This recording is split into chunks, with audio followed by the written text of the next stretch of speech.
Hello and welcome back to another episode of Tash Teaches. I'm Tash, and in today's video we're going to be looking at utilizing a few of Bitwig Studio's rather unique MIDI features to create rhythmic, broken chord arpeggio type sequences without ever having to reach for the use of an arpeggiator device. All four of these techniques yield some pretty awesome and varying sonic results, so stick around to the end of this video and you'll leave with some rather cool new toys to play with. So without further ado, let's jump right in and I'm going to show you exactly what I'm talking about. The first technique I want to show you today utilizes the note repeats device. Now, a lot of you who are familiar with my channel may be aware how much I love the Euclidean mode of the note repeats already, but in all of the videos I've made about this device, I've never shown this particular use. So what I'm going to do is, actually before I do that, I'm going to load up just a sine wave instrument. So let's make a quick chord. And I think I'm going to go for maybe a C sharp minor 7 with, I really love doing this lately, which is just the 7 again on top. So let's stretch that out and let's have a quick listen to what we've got. So it's a lovely open sounding chord. It would be cool to be able to arpeggiate this in a certain way and create a slightly bit more of a rhythmic variation to break up that chord. So let's turn on the note repeats and let's listen to straight away what we get. Now this is pretty cool. I've talked about this in previous videos, that it's a great way to take that chord and to split it up into something a little more rhythmic. But where it starts to get interesting is if we take this note repeats and we group this, and we're going to convert that Note FX layer to a Note FX Selector, what that now means is if we were to take another layer of this and change this to be, say, 7 in 16. I'm also going to just name this, we'll do 5, this one is a 7. If I were to play this as is, we're not going to get anything different. However, if I change the mode here to round robin or anything up until random other really, we're going to be then distributing these notes evenly amongst the available Note FX layers in this selector. So some of the notes are going to be playing a 5 and 16 Euclidean rhythm, whereas some are going to be playing 7 over 16. So automatically, if we listen to this, it sounds a lot more interesting. We still don't necessarily have a great sound yet, but we're definitely getting there because we're starting to take some of those notes and play them in a broken fashion. So we can add another layer, and if on this one we'll do, say, 9 and 16. And while this does sound cool, it's still not that interesting, and that's because it's just a bit blah. It's just a bit sort of like all over the place. And what can be quite fun is playing with the accent or the velocity control here on these note repeats devices. So if we start to bring this down, you'll see that we're going to be getting some hard notes and all of the rest are going to be slightly softer. So I'm going to bring this down on all of these, especially the ones which have slightly more notes. And you can see here that some of these harder notes are all happening on the same time. So it would be cool to maybe rotate this so that we're getting these hard notes happening at slightly different intervals. So I'm going to do one that happens on there. Let's see what this sounds like. So we've got a good variety here. Let's listen again. It's already sounding a lot more interesting. I might bring down some of the hard notes on this 5 one as well. And of course this is polymetric because these patterns are going to be sort of jumping around through each other, and because we've got 5 notes in the chord but only 3 options here, they're going to be jumping around, and some of the notes are going to be playing on one time, and on the other time they're going to be playing on the other. So if we start to use the velocity expression control here to make some small adjustments to the sound, we could say when these notes are longer that they're going to be slightly longer decay as well. When these notes are harder velocity, they're going to be slightly longer decay in both of these envelopes. Let's see what that sounds like.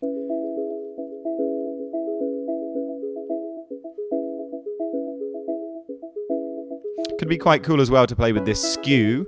So I might take an envelope here, and I'm going to use this envelope to open this skew value. I'm going to put it all the way to the top, and now I'm going to bring this amount value back down, and we're going to use velocity to control the amount of that envelope.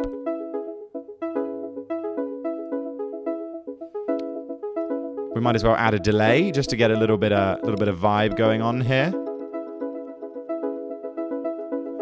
Of course, if we were to change this chord, we've got a C minor here. Let's go for a major chord now. So major, and then we'll do...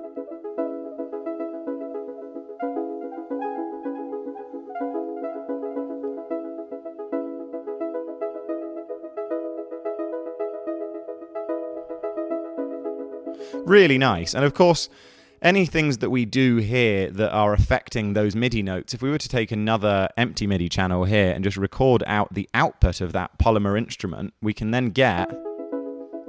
Let's start this at the beginning again. We can get the MIDI out of there. Now, if we're going to be splitting hairs here, an arpeggio is sort of notes not played at the same time and they're all broken. So we're going to be getting a slightly more of a monophonic playthrough of the harmony of a chord. So if we wanted to create, at least in the sound, a slight bit more kind of monophony there, we could just bring the voices down. So let's compare the difference of playing this, because we can see here that there are a number of times when we've got three notes playing at once. If we bring the actual voices down of that synth, we're not going to be changing the output here if we were to record it, but we can change at least the sound.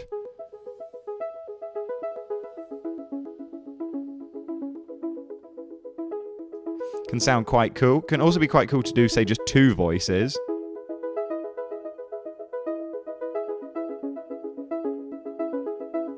So this is just a really wonderful way of breaking up those chords. We could add one more again. Let's do, say, 11/16, and we'll do... Let's try this.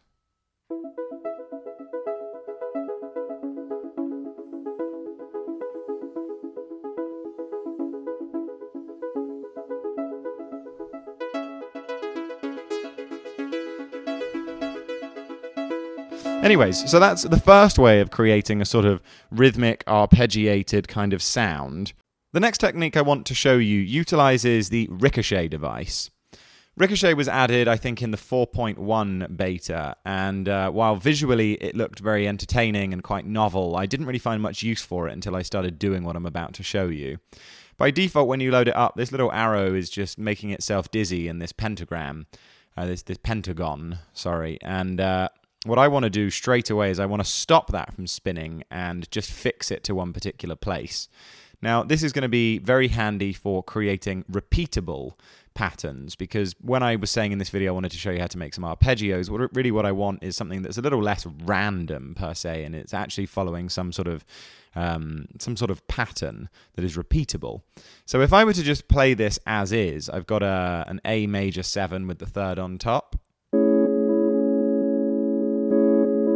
It's interesting, you know, by all means, we can use this to add things on top of other stuff. That unquantized nature of it is great, and even more unquantized if we have this wiggling around and changing all the time. The first step that we need to take is to get all of these notes being created by the Ricochet, and we're going to want to quantize them to the grid. So all we have to do is add the new Quantize device that by default will be set to 8th notes, but for this I want to put it to 16th notes. This is now going to take those notes and it's going to delay them until they are on the next grid. So without it and then with it, let's play it A, B, and you'll see that it instantly makes this into something that is a bit more repeatable.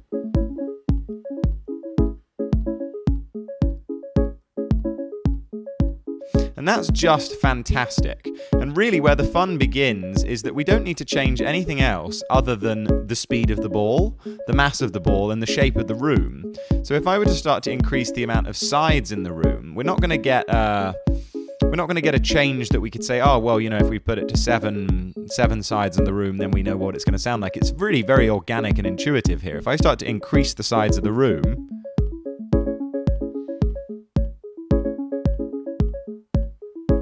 you can see that it just changes the pattern completely.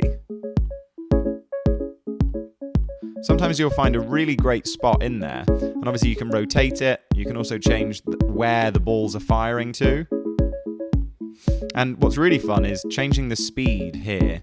So past a certain point, it's just going to be playing on every single 16th note. But if we increase this subtly, we'll start to get to a point where this second half of the bar, the balls aren't slowing down as much.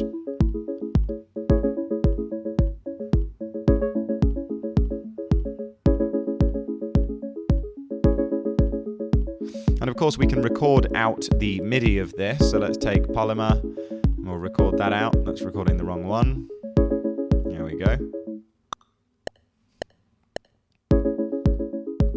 And again, like in the previous example, this isn't really an arpeggio so much of more of a sort of rhythmic thing that we can use.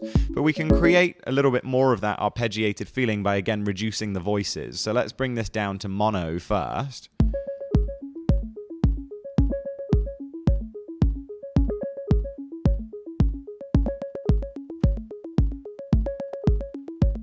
Changing the mass of the ball will also affect the playing of it. If we bring this all the way down to 0, they're just going to keep moving as if gravity doesn't exist.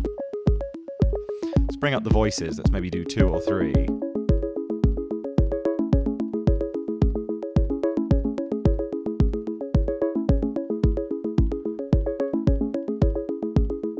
Really quite cool.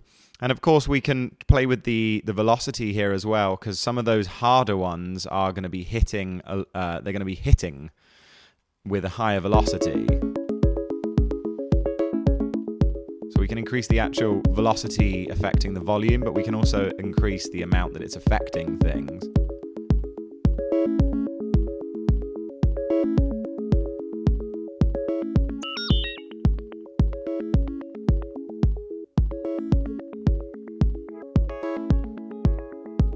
Increase the voices again. I quite like it when you have the voices all overlapping.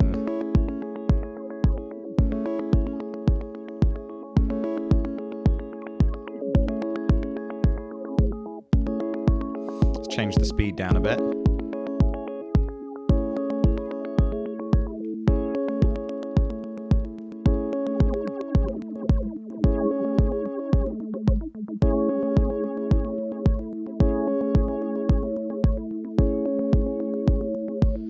Could sound quite cool with a bit of reverb on it.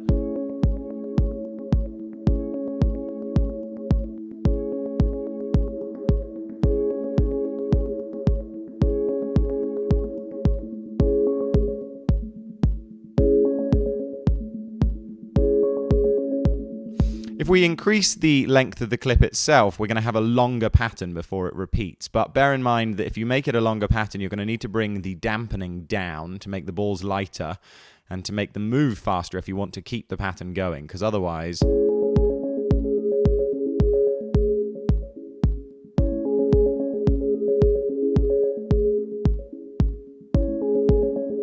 sounds really cool. If you wanted to make it so that the balls hitting softer don't affect the velocity, you could then set a velocity curve here to have them all at max.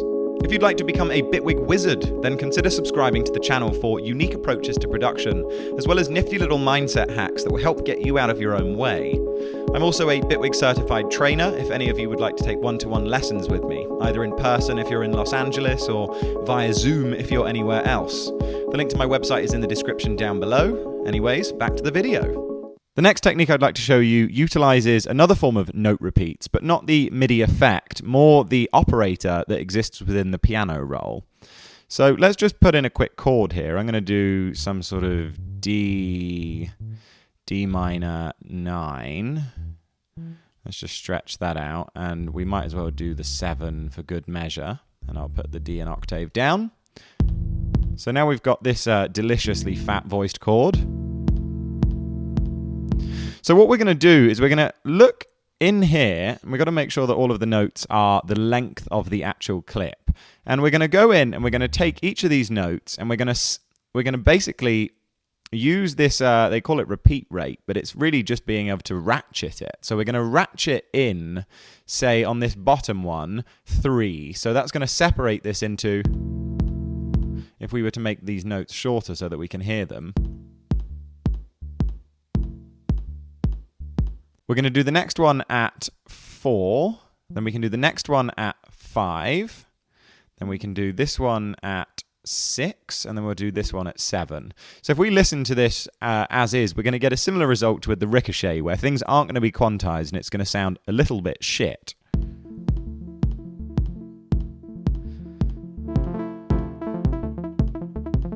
Now, it could be useful for a certain type of music, but I wouldn't necessarily go with that as a sound in my track. But I do like roughly what's going on there. So quite the same as with the Ricochet. All we need to do is just take a Quantize device, set that to 16th notes, And we're now going to be pushing all of these notes to the nearest 16th note. We're going to end up with this.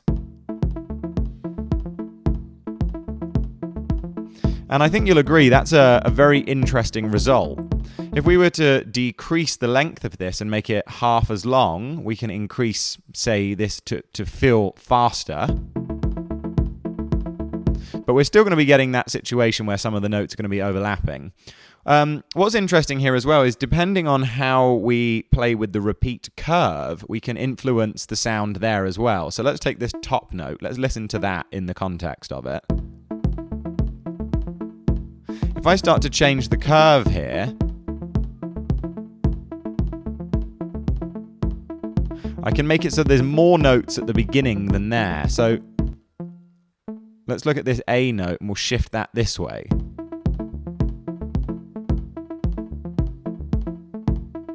And small variations here will influence it.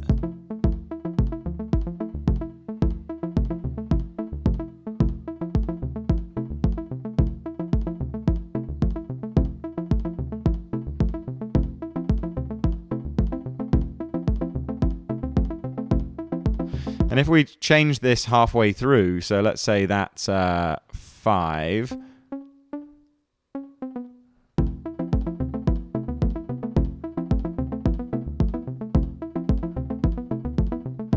I think you'll agree that's a pretty interesting result. Let's record the MIDI out and have a look what we're getting here.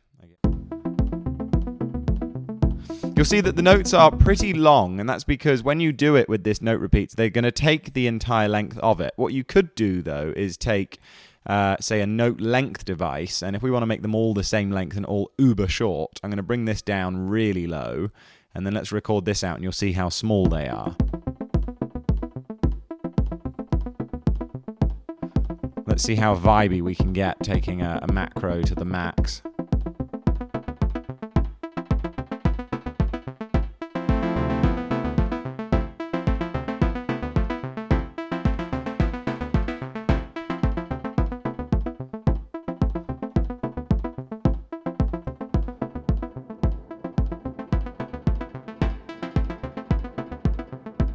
And of course, the velocity in here is also affectable. So we could say ramp the velocity upwards. We can look there to see that this one has now ramped the velocity upwards.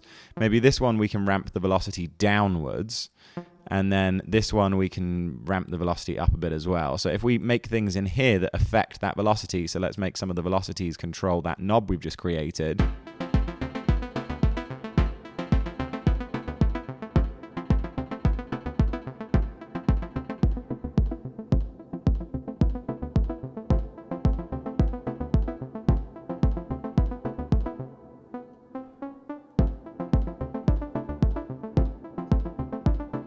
Let's bring the velocities down on that one.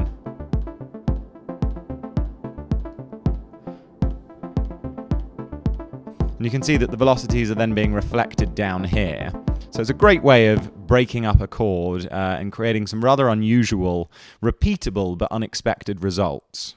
The final technique I want to show you utilizes something that I sort of demonstrated in a previous video on some of the things that I liked about Bitwig 4.1. And it's utilizing another one of the operators, but this time it's going to be the recurrence.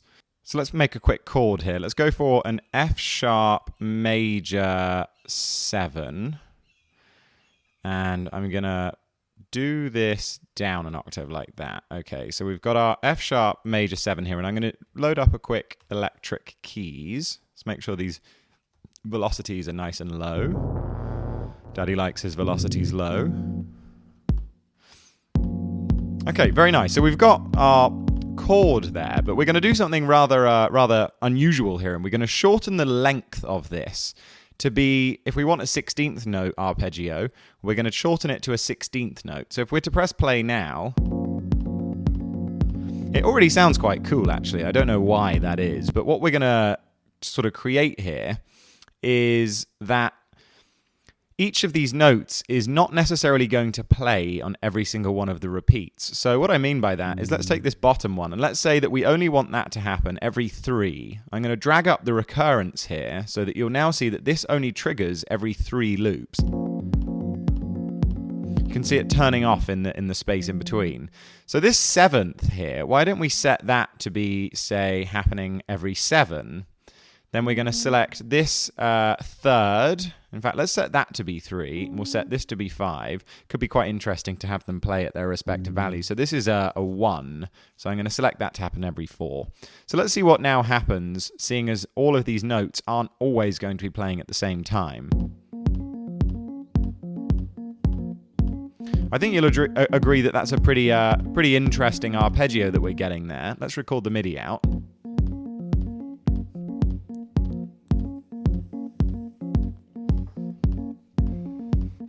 Now, if we wanted to increase the intensity of this, some of these that we've set to be, say, 7, I might do that happening every 2. So we're still got a 7-bar pattern or a 7 repeat pattern, but we're increasing the amounts of those 7 notes in it. So let's check that out now. What can be quite interesting with this as well is to take the whole thing and shift it up an octave so that you've got other variations of it. And then this one, I'm going to say change to 5. And then let's just make a few odd little changes here and see what happens if we do, say, this one happening every 8. Now let's do this one happening every 6. But with that. So let's just check this out. Again, like with the previous version, all of these notes are pretty long. We can make them shorter by actually shortening the note. That can sound really, really cool, especially if we were to put a bit of reverb on there.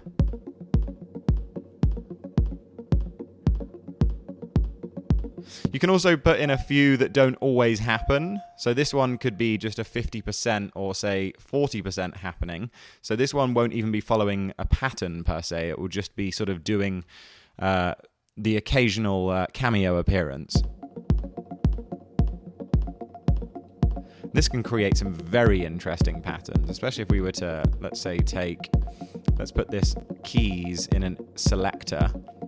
And we'll do a different key instrument as well. So we'll do one that's a bit more reed-based. Let's select this to round robin mode. Probably do another one. Let's find like a kind of wonky one. Let's go for an experimental.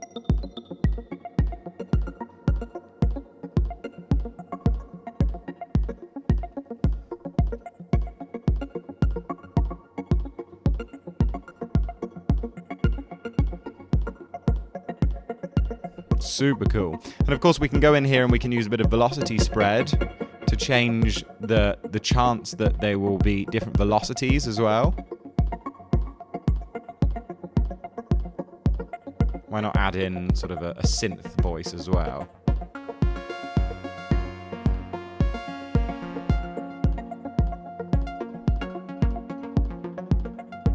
I mean, that's just fantastic. And of course, we've decided what chord it is. So because we have that fixed harmonic sound, but it's still arpeggiating rhythmically, we save a lot of space in the mix to then fill with, say, bass, or to be able to put some other sounds. Well, folks, that's sadly all we have time for today, but I do hope that this video was useful. If you'd like to keep learning more about Bitwig, then why not check out this video on my top 10 favorite tips and tricks for the new version. I'm always open to suggestions on directions for exploration, so feel free to comment down below what you'd like to see more of in the future. As always, happy Monday and happy creating.